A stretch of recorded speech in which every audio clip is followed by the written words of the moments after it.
আমার নেতা তোমার নেতা চিঙ্কু নেতা চিঙ্কু নেতা জনগণের নেতা গরিব দুঃখীর নেতা চিঙ্কু নেতা চিঙ্কু নেতা তো আমার নেতা আপনাদের নেতা জনগণের নেতা গরিব দুঃখীদের নেতা এখন আমাদের মাঝে হাজির হয়েছেন সে কিছু আপনাদের মাঝে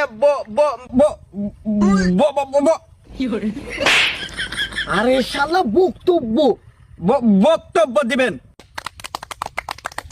তো যাই হোক আমাদের নেতা গত কয়েক বছর আগে একবার নির্বাচিত ছিলেন কিছু টাকা ঘুষ দিয়ে। এই বেটা বুঝতে কথা কথা দেবো ও তো কথা দেবো না। তো যাই হোক গতবার তার কিছু দুর্নীতির কারণে সে জয়লাভ করতে পারে নাই। এই বেটা দুর্নীতি না কথা জামজট হ্যাঁ, তো যাই হোক সে যানজটের কারণে আসতে পারে নাই। তো যাই হোক আপনাদের মাঝে এখন আমাদের নেতা কিছু বক্তব্য দিবেন। তো যাই হোক নেতা আপনি এখন বসে বক্তব্য দেন।